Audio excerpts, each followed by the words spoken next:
वो ये समझते हैं कि हमें हिंदू वोट चाहिए, तो जब तक मुसलमानों की बेइज्जती नहीं की जाएगी वो समझते हैं कि हिंदू वोट एक तरफ नहीं हो सकता। 5 एमएलए जीते हैं बिहार में, कोई गलत निर्णय नहीं लिया जा सकता, नहीं तो विधानसभा रोक देते हैं। 10 एमएलए हमारे आ जाते हैं, हक पसंद आ जाते हैं, ठोस आ जाते हैं, ओवैसी की छत्र छाया में आ जाते हैं, तो हम विधानसभा नहीं चलने देंगे। हम कतई तौर पर कोई गलत निर्णय संविधान के खिलाफ नहीं होने देंगे। वो 10 हमारे एमएलए होंगे। हमारे अंदर अल्लाह ताला ने बोलने की ताकत दी है, क्योंकि हमने दर्द सहे हैं, 75 साल से दर्द सह रहे हैं हमारी कौम ने। हम अपना दर्द बयान करेंगे और उस वक्त उस जज्बे के साथ बयान करेंगे कि तुम्हें तो हमारे साथ ज्यादती करनी है, अब हम देखेंगे हमारे साथ क्या ज्यादती कर सकते हैं।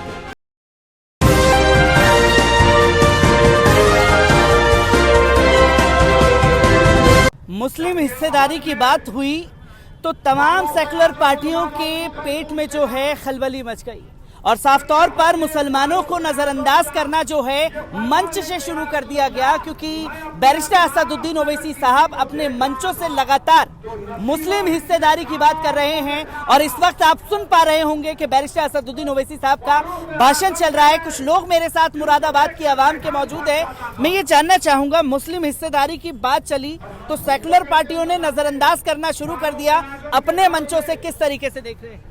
देखिए, बात तो यह है ना कि जब तक वो ये समझते हैं कि हमें हिंदू वोट चाहिए, तो जब तक हमें मुसलमानों की बेइज्जती नहीं की जाएगी वो समझते हैं कि हिंदू वोट एक तरफ नहीं हो सकता।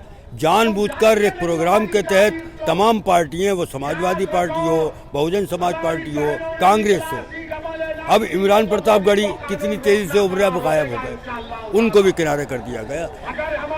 वो सोच रहे हैं कि अब ये असदुद्दीन ओवैसी वोट काटेंगे, मुस्लिम वोट काटेंगे, इसलिए ज़रूरी यह है कि हिंदुओं को अपनी तरफ मिलाने के लिए मुसलमानों के साथ ज्यादती की जा रही है और स्टेज पर बाकायदा तौर पर सेकुलर पार्टियों के जरिए मुसलमानों को जलील किया जा रहा है, सिर्फ हिंदुओं को अपनाने के लिए। सिर्फ हिंदुओं को अपनाने के लिए जो है मुसलमानों को जलील किया जा रहा है, क्योंकि हमने देखा है कि कांग्रेस के ही मुरादाबाद के जो नेता हैं वो साफ तौर पर ये कहते हैं कि मुसलमानों को भड़काने के लिए असद साहब जो हैं यूपी के चुनावी मैदान में कोई घटना घट जाती है तो जो अल्पसंख्यक विभाग से जोड़ करके मुस्लिम समुदाय को जोड़ दिया जाता है। खुद मुस्लिम नेता मुस्लिम नाम लेने से परहेज करते हैं कांग्रेस के। किस तरीके से देख रही है मुरादाबाद की आवाम इस चीज को? देखिए, असदुद्दीन ओवैसी साहब, बिल्कुल सीधी सी बात है, बदनाम करने के लिए कुछ भी कहा जा सकता है और मैं तो इसको यूं उल्टा करके देखता हूं साहब, ये तो तमाम सेकुलर पार्टियों की कलई खुल गई। मैं मान लेता हूं कि बीजेपी ए है और ओवैसी बी है, इसका मतलब जानते हैं आप, यानी कि एक नंबर पे वो रहेगी और दूसरे नंबर पे ओवैसी साहब रहेंगे। मैं यूं देखता हूं, ए नंबर बीजेपी इस वक्त बड़ी पार्टी होगी क्योंकि सत्ता में है और दूसरे नंबर की बी पार्टी जो होगी वो असदुद्दीन ओवैसी है, इसी बात का खौफ है और खुद भी कह रहा है। उसके बाद सी हो, डी हो, समाजवादी पार्टी हो, कुछ भी हो, लेकिन ओवैसी की पार्टी बी टीम है, 2 नंबर में है और 2 नंबर में आएगी यूपी के इलेक्शन में। अब हम अपने दायरे को यूं बढ़ाएंगे, हम कोशिश करेंगे किसी तरीके से हमारी बात पहुंचे कि अब हम सब सीटों पे लड़ेंगे, अब हम तमाम सीटों पे लड़ेंगे, जहां जहां मुसलमानों का 10% भी वोट है हम उन तमाम सीटों पे लड़ेंगे। मैं ये बात पहुंचाने की कोशिश करूंगा, अभी तक 100 पे है, हम दिखाएंगे कि हम क्या कर सकते हैं, असदुद्दीन ओवैसी क्या कर सकते हैं, बहैसियत मुसलमान के हम क्या कर सकते हैं। हम सेकुलर हैं, संविधान के अनुरूप ही कहेंगे, लेकिन जब तुम हिंदुत्व के नाम पर लड़ोगे तो बिल्कुल हमारा जायज़ हक है कि हम मुस्लिम नाम पर लड़ें और ओवैसी साहब के अलावा कोई मुस्लिम लीडर इस वक्त पूरे हिंदुस्तान में नहीं है। मुस्लिम लीडर जो है बैरिस्टर असदुद्दीन ओवैसी साहब के अलावा कोई नहीं है। मैं ये भी आपसे जानना चाहूँगा, क्योंकि AIMIM के बारे में ये तमाम सेकुलर पार्टियाँ कहती हुई दिखाई देती हैं कि AIMIM अगर जीत भी जाए, 1 से 2, 3, 4 भी जीत जाए तो क्या कर लेगी अगर 4 विधायक भी AIMIM को उत्तर प्रदेश से मिल गए? देखिए साहब, करने की बात यह है कि तब मायावती लड़ी थी, उनकी कितनी सीट जीती थी, उसके बाद दलित वोट इकट्ठा हुआ उसी मुलायम सिंह यादव ने गठबंधन करा। गठबंधन करने के बाद जब गठबंधन हुआ तो दोनों ने एक जगह आए और हमारा वोट 4 सीट की बात कर रहे हैं। हम 4 सीट जीतने के बाद हम वो कर देंगे कि हमारे 4 MIM के विधायक 4 विधायक पूरी पार्लियामेंट में बोलेंगे, और जब बोलेंगे तो लोगों को पता चलेगा कि हम 4 ना अगर 40 जिता दिए होते तो ये क्या हालत करते। 4 ने 40 जिता दिए होते तो क्या हाल करते, क्योंकि ये आरोप लगातार लगाया जा रहा है। क्योंकि हम लगातार मंचों से देख रहे हैं ओवैसी साहब भाषण देते हैं तो भड़काऊ भाषण बता करके कार्रवाई कर दी जाती हो, चाहे कार्यकर्ता बोले, चाहे अधिकारी बोले, चाहे कोई भी बोले। इतना बड़ा ऐलान मुसलमानों के खिलाफ कर दिया जाता है नरसंहार का, गुंडा एक्ट लगने के बावजूद भी गिरफ्तारी नहीं होती। देखिए साहब, उन्हें खुली छूट है चीज की, वो खुला वो कुछ भी कर सकते हैं। शासन प्रशासन उन लोगों के साथ है, लेकिन हम जितनी बात करेंगे हम अदब के दायरे में करेंगे और हमारी बात कोई पकड़ में किसी बात की नहीं आती है। और हम जितनी बात करते हैं, मैं जिला पंचायत वार्ड नंबर 10 जिला मुरादाबाद से हूँ, और मेरे खिलाफ ये बीजेपी की बात करते हैं। जब चुनाव हुआ और तब काउंटिंग हो रही थी तो ये सारे सपा बसपा के लोग मुझे हराने के लिए एक जगह हो गए थे। क्या इनका यकीन करा जाएगा? ये अंदर अगर बीजेपी सामने से दुश्मन है तो ये समाजवादी पार्टी पीछे से दुश्मन है, और सामने के दुश्मन से आस्तीन का सांप बुरा है। हमने ये लगातार देखा है 2014 में जब तमाम सेकुलर पार्टियां हारी तो मायावती ने खुद बयान दिया कि मुसलमानों ने वोट नहीं दिया। 2017 में गठबंधन हुआ, समाजवादी पार्टी कांग्रेस हारे तो मुसलमानों ने वोट नहीं दिया, और साफ तौर पर 2019 में जब चुनाव हुआ तो ये कह दिया गया कि मुसलमानों ने वोट नहीं दिया इसलिए हम लोग हार गए। किस तरीके से देखते हैं, अगर हार गए तो ठीकरा मुसलमानों के सर फोड़ा जाता है? देखिए, मेन बात यह है कि मुसलमान बीजेपी को हराना चाहता है, और मुसलमान ने बीजेपी को हराने के लिए पिछले 2017 के चुनाव में सपा बसपा और कांग्रेस को वोट दिया। लेकिन मुसलमान ये वोट पूरा टोटल का टोटल वोट देने के बाद भी बीजेपी को नहीं हरा पाए। बीजेपी तभी हारेगी जब अखिलेश का समाज अखिलेश को वोट देगा, कांग्रेस का समाज कांग्रेस को वोट देगा, बीएसपी का समाज बीएसपी को वोट देगा, और उसके साथ मुसलमान वोट देगा। लेकिन मुसलमानों ने तो इनका यकीन करके बीजेपी को हराने के लिए वोट दे दिया, उनके समाज ने उन्हें वोट नहीं दिया, इसलिए बीजेपी आ गई और ये सारी पार्टियां हार गई। क्योंकि मुस्लिम हिस्सेदारी की बात जब से कही गई तो तमाम आरोप जो हैं ये लगा दिए गए कि भाई मुसलमानों को भड़काने के लिए उत्तर प्रदेश में ओवैसी साहब आ गए हैं। तो आज आ गए, और सन 17 में, सन 14 में, सन 17 में ओवैसी साहब तो नहीं थे। ओवैसी साहब ने क्यों हारे? क्योंकि पार्लियामेंट से ऐलान किया गया 19 में कि मैं दोबारा मुख्यमंत्री देखना चाहता हूँ, मोदी जी को मैं दोबारा मुख्यमंत्री मुलायम सिंह यादव ने कहा। ये सिर्फ ऐलान नहीं, वो मनो उनकी कामना नहीं थी, बल्कि उन्होंने यादवों को पैगाम दिया था कि तमाम यादव इकट्ठे होकर मोदी जी को वोट दें, और उन्होंने किया। जब हमने वोट नहीं दिया है तो हम आज भी नहीं देंगे। तुम्हें इल्ज़ाम लगाते रहोगे।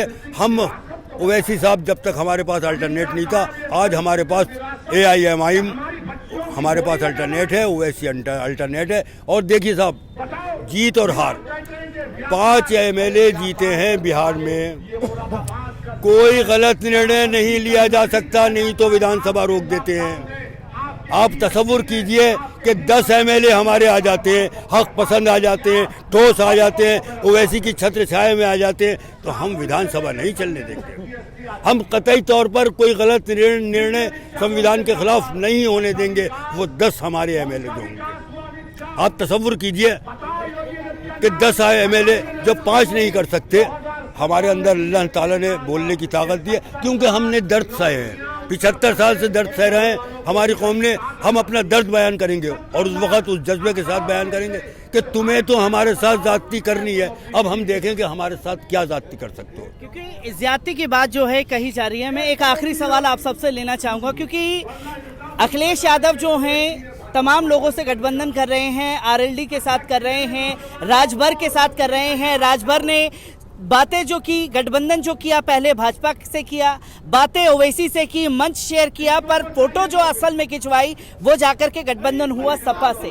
शिवपाल से बातचीत हो रही है पर ओवैसी साहब को नजरअंदाज किया जा रहा है। कैसे देख रहे हैं आप सब? ये मैं बताऊंगा आपको। ऐसा है, ये यहूदियों वाली सियासत है, यहूदी वाली।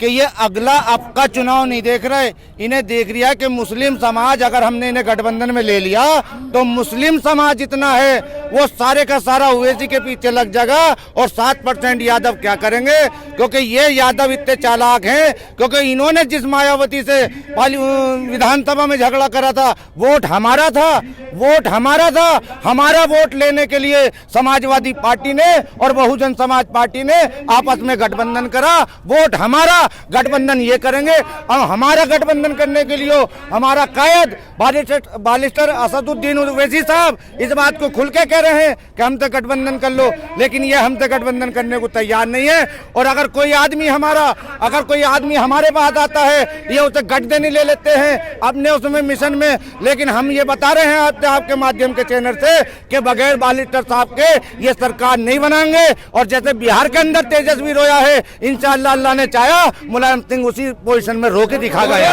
ऐसा है, अखिलेश यादव हमसे गठबंधन इसलिए नहीं करेंगे क्योंकि अखिलेश यादव का अंदरूनी तौर पर बीजेपी से गठबंधन है, इसलिए वो हमसे नहीं करेंगे। अगर उन्होंने हमसे गठबंधन कर लिया तो बीजेपी से गठबंधन उन्हें तोड़ना पड़ेगा अखिलेश यादव को। अखिलेश यादव का बीजेपी से गठबंधन है। आखिरकार बैरिस्टर असदुद्दीन ओवैसी और मुसलमानों से परहेज क्यों हो रहा है सेकुलर पार्टियों को? सेकुलर पार्टियों को इसलिए हो रहा है क्योंकि इन्हें ये दिख रहा है कि हमारी क़यादत खड़ी होती चली आ रही है यूपी के अंदर, पहली बात।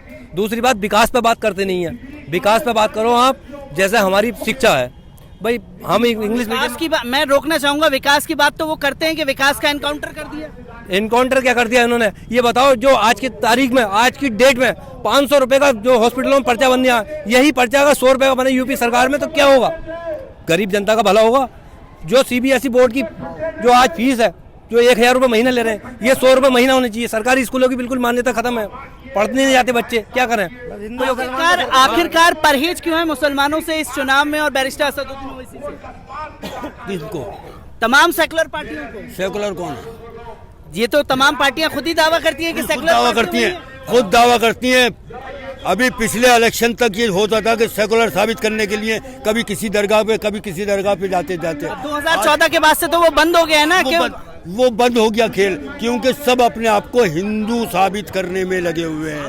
जिन्हें वो निकाल के दिखा रहे हैं, अपनी रैली जारी कर रहे हैं तो मंदिरों से कर रहे हैं। कोई सेकुलर पार्टी नहीं, सब बीजेपी की पार्टियां हैं और बीजेपी से अंदरूनी तौर पर गठबंधन है और हमारे वोट को रोकना चाहते हैं सेकुलर के नाम पे, वरना कोई नहीं है। वरना इस तरीके से मुसलमानों को सेकुलर पार्टियों के नाम पे धक्के नहीं दिए जाते, आज नहीं है। और शादियों में किस तरीके से बुलाया जा रहा है, भागवत साहब से क्यों मिला जा रहा है, क्या आपकी बात समझ में नहीं आ रही? हमारी सब समझ में आती है। भागवत साहब से क्यों मिला जा रहा है, किस तरीके से उनको शादियों में बुलाया जा रहा है, उनकी बिटिया उनकी मोदी जी की गोद में बैठी रहती है, योगी आदित्यनाथ बैठे रहते हैं, ये सब क्या दर्शाता है? ये सब एक है, कोई सेकुलर नहीं है। अगर सेकुलर है तो एक आदमी है जो संविधान के अनुरूप बोल रहा है, उसका नाम है असदुद्दीन ओवैसी, बस। संविधान के आधार पर बैरिस्टर असदुद्दीन ओवैसी बात कर रहे हैं, पर इन्हीं तमाम पार्टियों को बैरिस्टर असदुद्दीन ओवैसी से परहेज और मुसलमानों से परहेज है। हाँ, परहेज तो इसलिए है ना, इनकी राजनीति खत्म हो जाएगी अगर मुस्लिम वोट जो है ओवैसी साहब से अगर जुड़ गया। और हम ओवैसी साहब के साथ हैं, जान से भी, माल से भी, हर तरीके से, वक्त से भी, इंशाअल्लाह जी। कैसे देखते हैं कि बैरिस्टर असदुद्दीन ओवैसी साहब से गठबंधन नहीं कर रही है तमाम पार्टियां? देखिए, उन्हें एक ऐसे हमारे वाहिद लीडर हैं जो कि अपने हक की आवाज़ उठाते हैं। उन्हें मालूम है कल जो हमारी रोटियां मुस्लिमों पे सिक रही थी, वो रोटियां इनकी सिकनी बंद हो जाएगी, इनकी राजनीति बंद हो जाएगी, हमारा कायद खड़ा हो जाएगा। तो इन्हें आज नहीं दिख रहा, कल का लीडर मुस्लिम कौम का दिख रहा है, जिसकी वजह से ये लोग जो इनसे डरते हैं, चूँकि ये हमारे मुस्लिम कौम की हक की आवाज़ को उठाते हैं, जिसकी वजह से ये लोग डरते हैं। सिर्फ मैं सारी पार्टियों का यही रेस्पॉन्स आता।